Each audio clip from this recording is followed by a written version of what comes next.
Hola, mi nombre es Bernardita Valenzuela, soy profesora de Biología y Ciencias Naturales. Realicé mi magíster en Ciencias Biomédicas aislando microorganismos termófilos con potencial biotecnológico. Y acabo de terminar mi doctorado en Ciencias Aplicadas, donde trabajé con la comunidad metanogénica de ambientes extremos. Hoy vamos a hablar sobre los microorganismos termófilos y sus proyecciones para el desarrollo de astrobiología.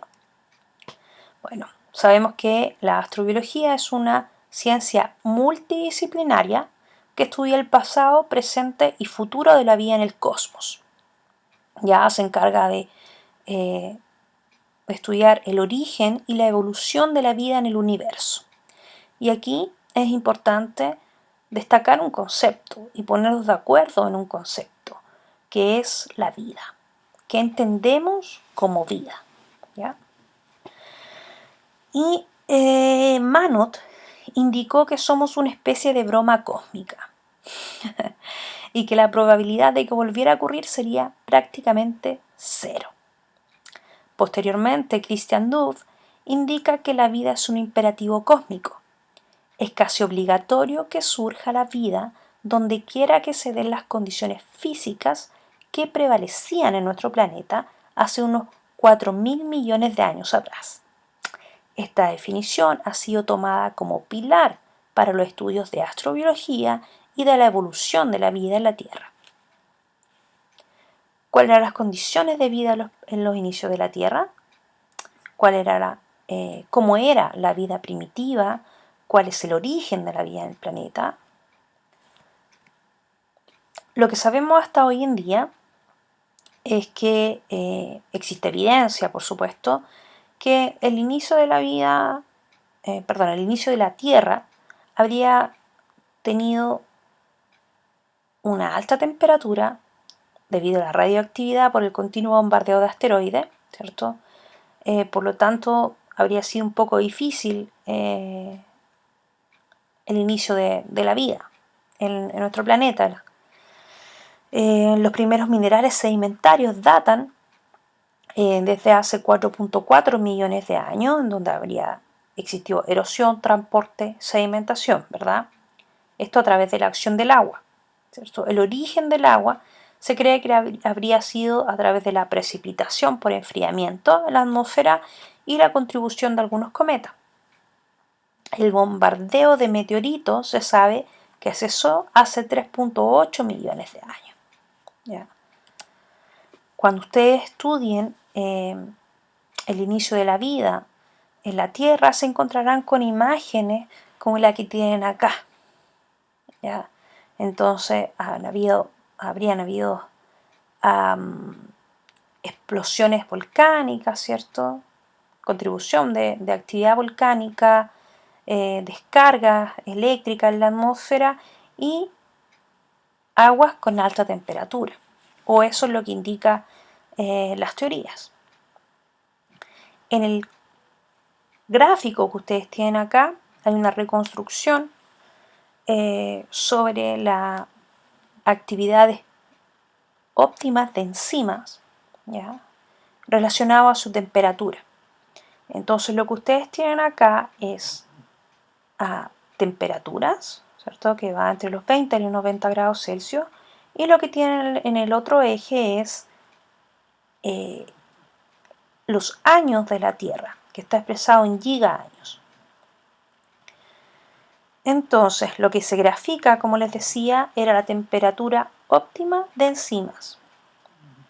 Las enzimas que son más primitivas o más antiguas, por llamarlo así, desde el punto de vista evolutivo, pueden ver que tiene una mayor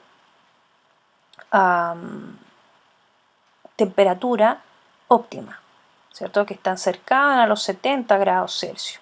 Entonces, cuando se habría iniciado la vida, estos organismos debieron haber estado adaptados a las condiciones termales.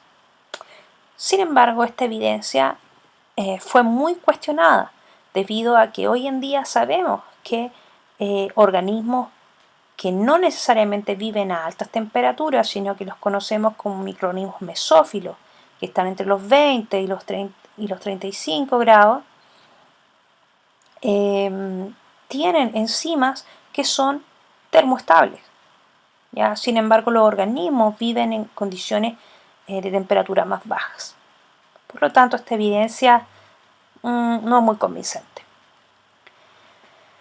Los primeros fósiles encontrados hasta hace unos par de años atrás indicaban que la vida habría estado entre los 3.5 y los 3.8 millones de años atrás.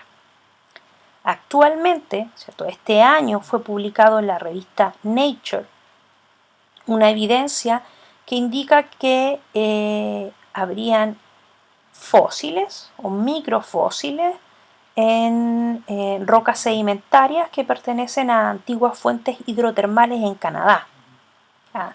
Y esto tiene una data de 3.770 hasta 4.280 millones de años. Esto es un salto porque antes estábamos en los 3.8 millones de años. Y acá esta evidencia indica que la vida habría iniciado, o en realidad es hasta donde tenemos evidencia, ¿cierto?, de vida antigua en la Tierra, sería en los 4.280 millones. Lo interesante de esta evidencia, ¿cierto?, es que se presentan estromatolitos, ¿cierto? Recuerden que los estromatolitos es la formación de precipitaciones de minerales con microorganismos.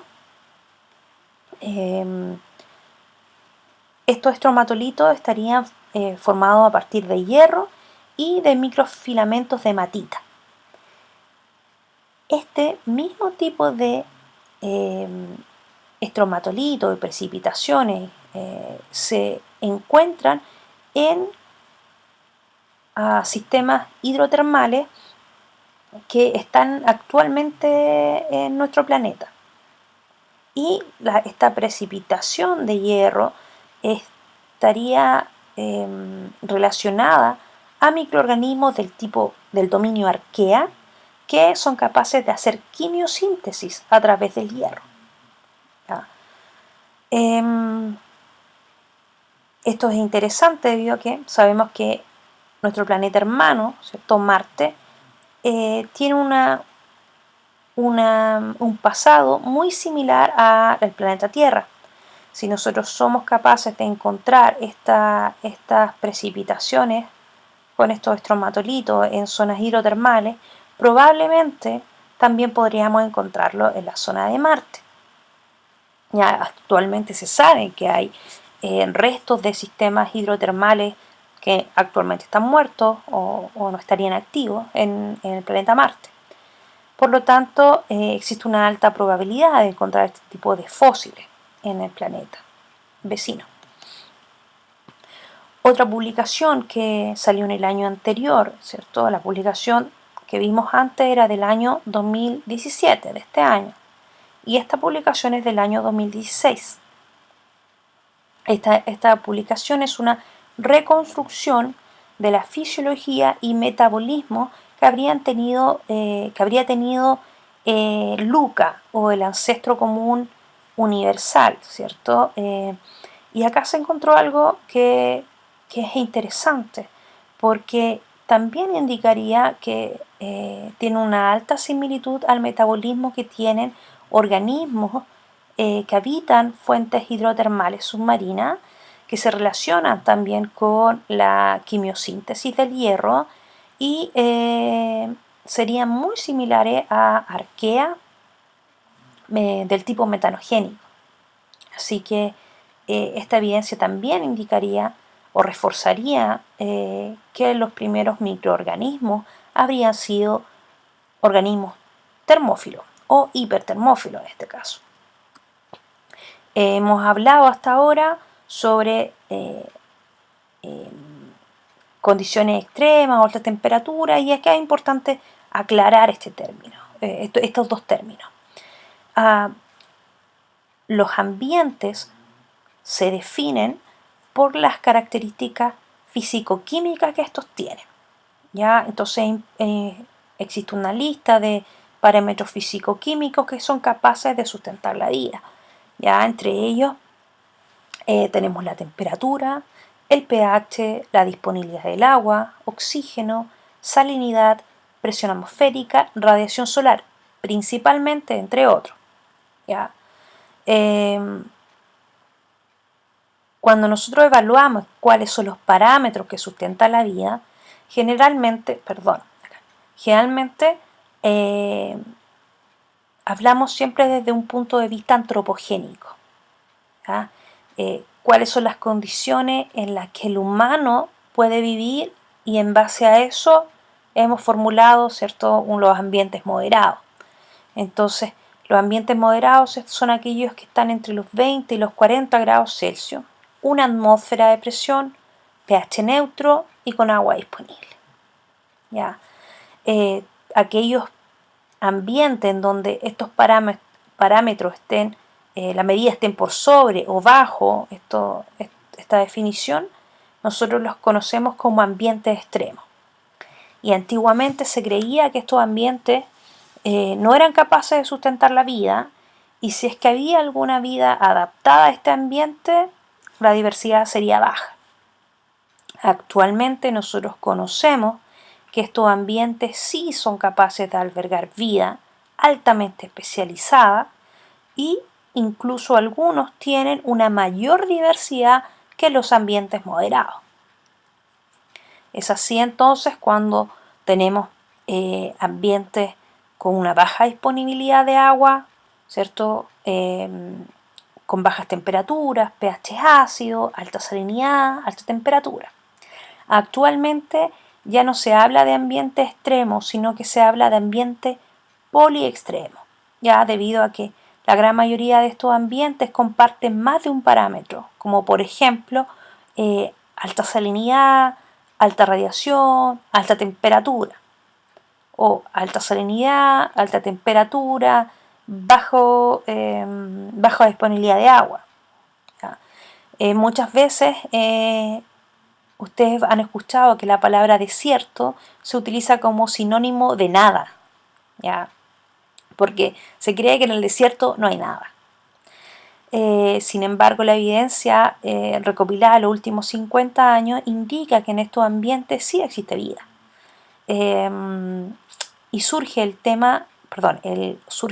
término de organismos extremófilos, ¿cierto? Extremo es que está en un grado máximo o mínimo de una medida o parámetro, y filo significa amor, ya que proviene del griego. Y aquí me gustaría detenerme. En realidad siempre le hago hincapié a mis estudiantes que los organismos extremófilos no sobreviven a ambientes extremos, ¿ya? Ellos viven. Existe una gran diferencia entre el sobrevivir y en el vivir, ¿ya? Los organismos extremos, sus condiciones óptimas están en estos parámetros extremos, ¿ya? Pero ellos no solamente sobreviven, no es una lucha, ellos están súper bien en estas condiciones. Lo que ustedes observan acá es un árbol filogenético. ¿Ya? Es bien colorinche, pero muestra algo muy interesante, que es la distribución de los organismos extremófilos en el árbol de la vida. Ya ustedes pueden ver, por ejemplo, en amarillo muestra los resistentes a radiación, que están distribuidos, ¿cierto?, en arquea y en bacteria. Deinococcus, como Deinococcus radiodurans, que es el modelo más estudiado para resistencia a radiación, lo encontramos acá. ¿Ya? Encontramos los halófilos. Halo viene de salinidad, entonces son organismos que habitan ambientes salinos e hipersalinos. Lo podemos ver también bien distribuido en arquea, en el dominio eucaria y en el dominio bacteria. Podemos ver cicrófilos, cicro, que indica que son organismos que viven en bajas temperaturas. Eso podemos ver acá en arquea, en eucaria y en bacteria. Y en anaranjado pueden ver organismos termófilos, ¿cierto? En arquea e en bacteria. Y en rojo pueden observar, ¿cierto?, los organismos hipertermófilos. Y fíjense una cosa, los organismos hipertermófilos están en la zona más primitiva del árbol. Eso quiere decir, nuevamente, que los organismos más antiguos o más primitivos corresponden a microorganismos termófilos e hipertermófilos. ¿Cuál es la diferencia entre estos dos organismos que les he hablado? Bueno, los organismos termófilos son aquellos que están creciendo entre los 45 y los 80 grados Celsius, como por ejemplo la bacteria Thermus aquaticus, la primera bacteria termófila que fue caracterizada por Thomas Brock en los años 60. Y los hipertermófilos son organismos que crecen entre los 80 y los 113 grados Celsius, como por ejemplo la Archaea Pyrococcus furiosus. Estos organismos termófilos e hipertermófilos están asociados a ambientes termales, como termas, volcanes, campos sulfatados y ventos hidrotermales del fondo marino, por ejemplo. Uno de los sitios de estudio de mi tesis de magíster y de doctorado fue el campo geotermal Tatio. Este campo geotermal es visitado por los turistas principalmente por estas fumarolas, ¿cierto?, que producen los geysers al expulsar agua, una zona volcánica, y presenta varias características interesantes. Uno de ellos, bueno, es que es el campo geotermal más grande de Sudamérica y es el tercero a nivel mundial, después de Yellowstone Park en Estados Unidos y Dolina Hazarov en Rusia, Kamchatka. ¿Ya? Las temperaturas de su agua, bueno, son variables porque van entre los 22 y los 86 grados en su superficie y en su interior llega hasta los 350 grados Celsius. Esto está a una altura de 4.200 metros sobre el nivel del mar. Esto es altiplano chileno. Y es interesante porque a 4.200 metros ya el agua sobre 80 grados Celsius está hirviendo. Tiene una alta radiación solar, una de las más altas recibidas en el planeta, lo que es típico de las zonas de altiplano. También típico de zonas hidrotermales es la alta concentración de sales y metales pesados que tiene. Un lugar turístico. Se han encontrado organismos únicos en este lugar, organismos que pertenecen al género Aquifex. ¿Ya? En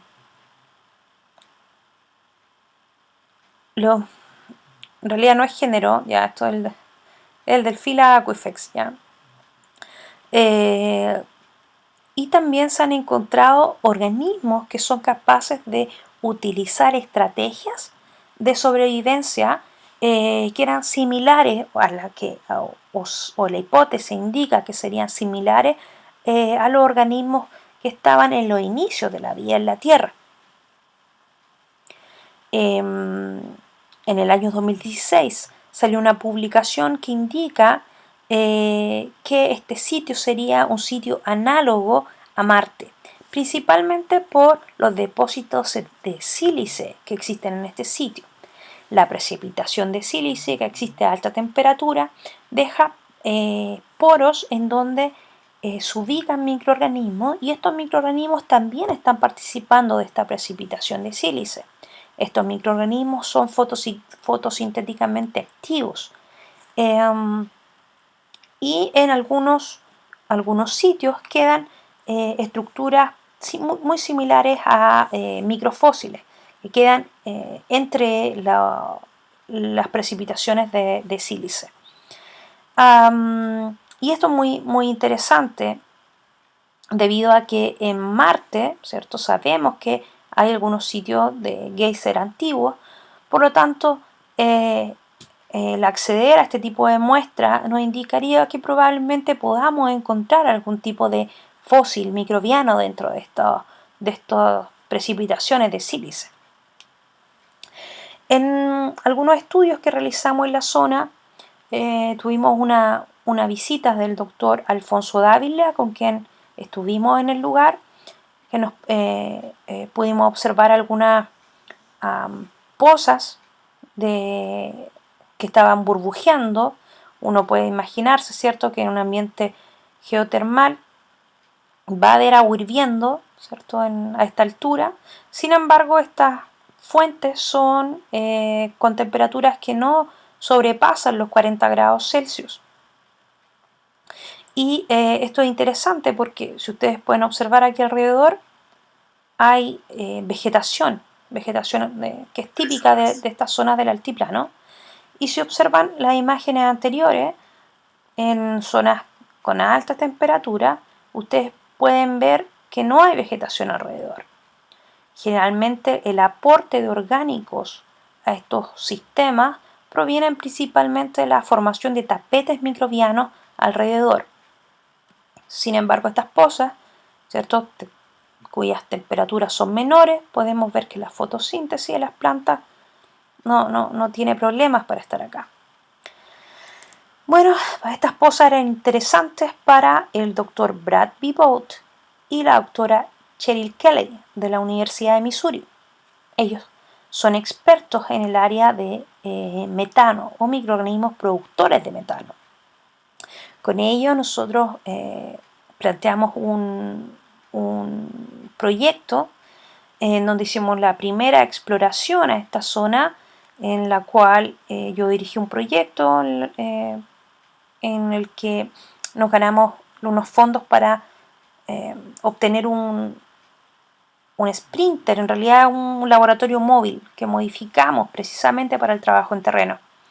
Desde aquí, desde esta experiencia, nace el interés por estudiar metano. Bueno, ¿y por qué? En realidad esta diapositiva la pasé antes, pero ¿por qué estudiar metano? Para el doctor era interesante, el doctor Brad, el metano, porque en Marte, justamente esos años que empezamos la tesis, se había indicado que habían algunos sitios específicos de Marte que tendrían una gran abundancia de metano.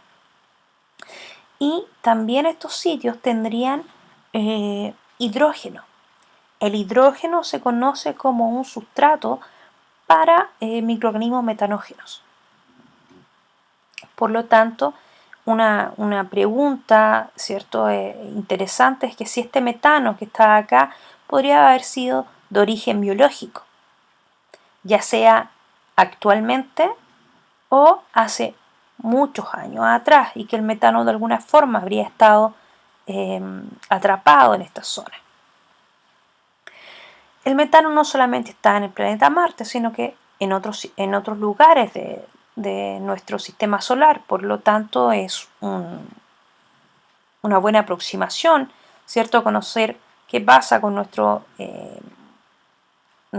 planeta vecino y si es que lo que nosotros conocemos acá en la Tierra con este metano podría replicarse a otros lugares de nuestro cosmos. Nace así entonces mi tesis doctoral, que trataba la diversidad filogenética y funcional de microorganismos metanógenos en sistemas acuáticos del norte de Chile. Para esto visité NASA Ames en mi pasantía doctoral, en donde estuve en el laboratorio del Dr. Brad B. Boat junto con su equipo de investigación. Tuve la suerte de poder visitar el Parque Nacional Yellowstone y estar en los lugares en donde Thomas Rock aisló los primeros microorganismos. Y esto es interesante porque gracias a que estuve en este lugar con investigadores de la Universidad de Montana, pude conocerlos, ya que esto no está abierto a los turistas. Lo que uno visita está alejado de estos lugares. Estos son lugares de estudio científico. Bueno, ¿Cómo es posible la vida en ambientes termales? Es una pregunta interesante y que hasta ahora no se ha logrado responder del todo. Se sabe que hay algunas estrategias moleculares y celulares que hacen que estos organismos puedan sobrevivir a estos ambientes. Lo que se conoce hasta ahora es que hay algunas pequeñas modificaciones a nivel de membrana, principalmente en la estructura de sus proteínas, ya lo que los hace ser estructuras más compactas. Ya hay varias estrategias que se conocen hasta ahora que indican que tanto la molécula del ADN como la estructura de las proteínas serían más compactas. También hay modificaciones a nivel de ácidos grasos que estarían participando acá en esta membrana. También son estructuras que tienen dobles enlaces, entonces lo hace ser una membrana mucho más, una membrana menos permeable y más compacta. Esta imagen que ustedes ven acá siempre se la mostramos a los niños cuando queremos explicarles sobre termoestabilidad de las proteínas. Si les mostramos un huevo, sabemos que el huevo en su parte clara, ¿cierto? Es proteína pura, es una de las proteínas de mayor calidad que podemos consumir y que siempre lo recomiendan los nutricionistas o los nutriólogos.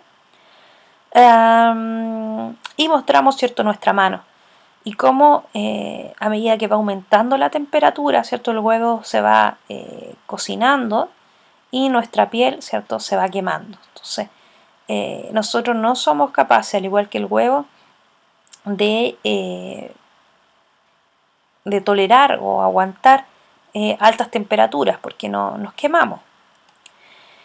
Uno de los ejemplos para estudiar la termoestabilidad de estos organismos es el Thermus thermophilus. El Thermus thermophilus es un modelo biológico muy estudiado. Y en la zona del tatio yo fui capaz de aislar un organismo que tiene un 99% de similitud con Thermus thermophilus. Y este organismo crece de forma óptima a los 80 grados Celsius. Lo que ustedes ven acá, esos puntos, son colonias de este microorganismo que tienen esta forma basilar. Esto es una fotografía de microscopía electrónica para que puedan observarlo. Ellos no forman esporas, son gram negativos. Y cuando uno los cultiva en una placa que contiene caseína o leche, y la proteína de la leche se llama caseína, pueden observar que es capaz de secretar una enzima que degrada la caseína. Tiene actividad caseinolítica, le decimos. Esta es una actividad típica de organismos que tienen proteasa. Y esto se hace a 75 grados Celsius. ¿Ya? Por lo tanto, podemos observar que este tiene una proteasa termófila. ¿Qué es lo que se sabe de Thermus thermophilus? Se sabe que tiene unos mecanismos de estabilidad en el ADN.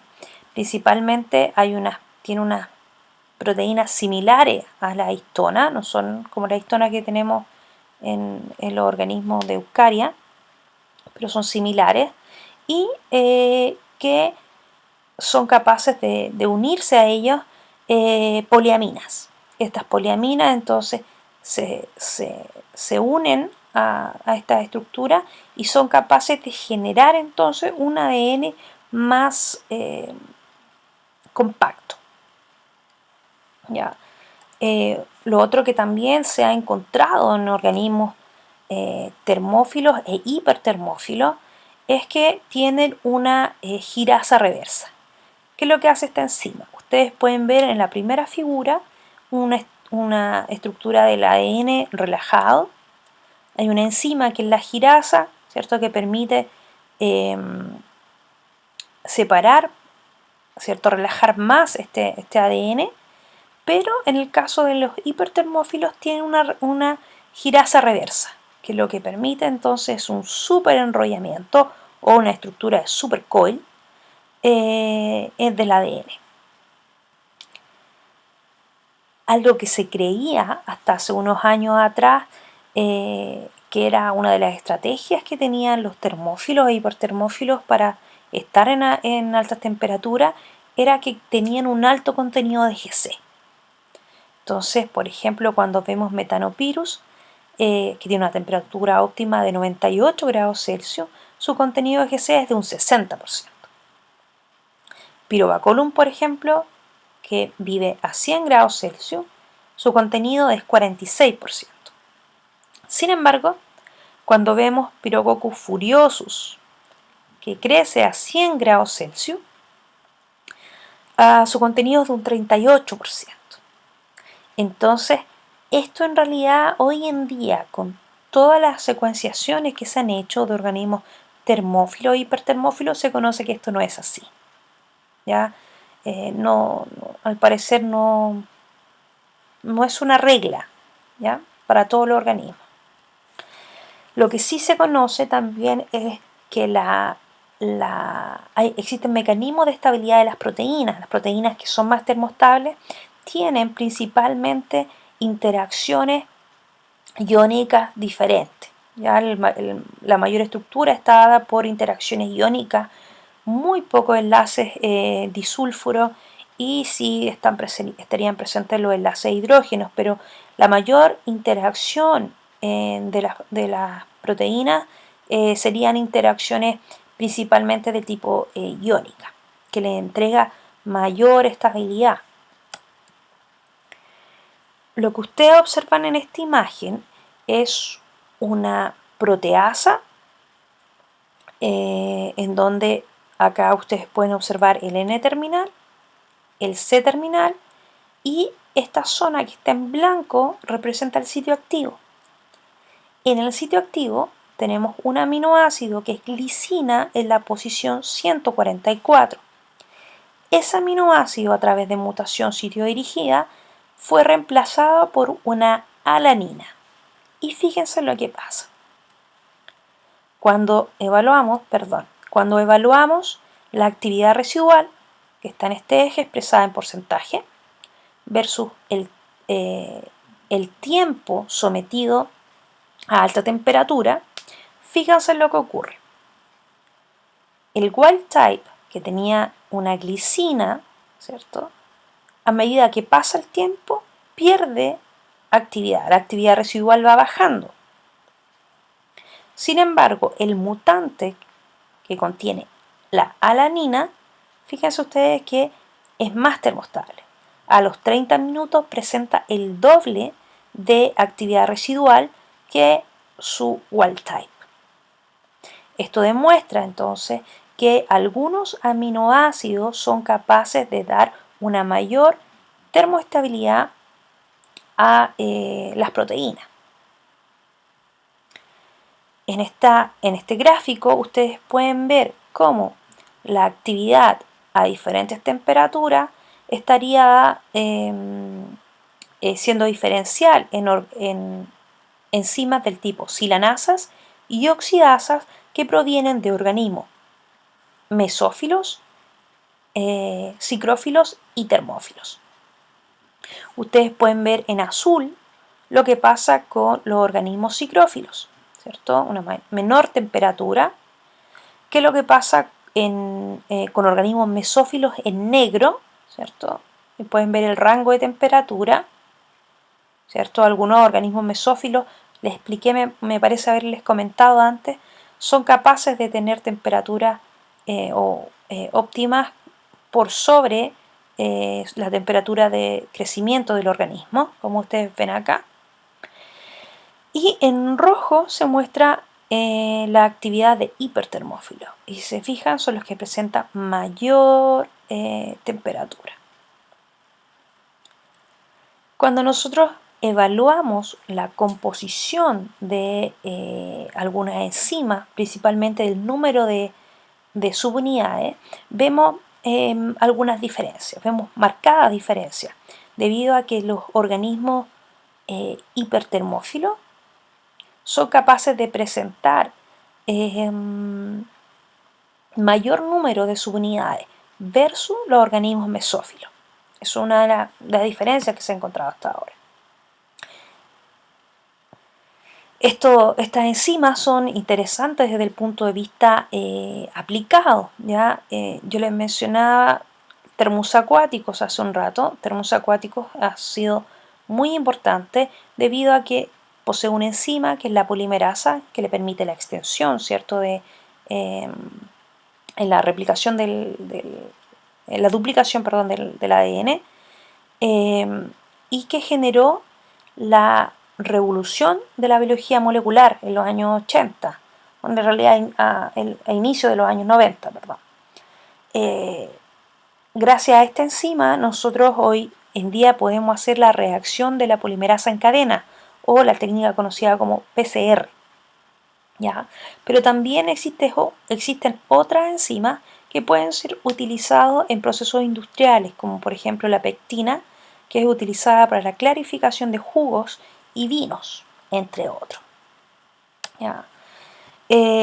Sin embargo, a pesar de que esto tiene una aplicación biotecnológica, nos indica cuáles serían las estrategias, ¿cierto?, de resistencia a altas temperaturas de estos organismos. Estos organismos que son, al parecer, o todas las evidencias demuestran que serían los organismos más primitivos que tiene el planeta. Y es interesante porque, a pesar de ser los más primitivos, son organismos que hasta hoy en día siguen activos en diferentes ambientes. Por lo tanto, no es, no es muy loco plantear que podríamos encontrar o fósiles o incluso actividad de estos microorganismos en otros sistemas de nuestro cosmos. ¿O no les parece? Bueno, muchachos, muchas gracias por su atención, por escucharme. Eh, Les dejo acá mis 2 mails por si quieren hacerme alguna pregunta o contactarme. Muchas gracias a Janet por la invitación y al doctor Octavio Chon. Cualquier cosa, siempre saben que pueden contar conmigo para cualquier consulta.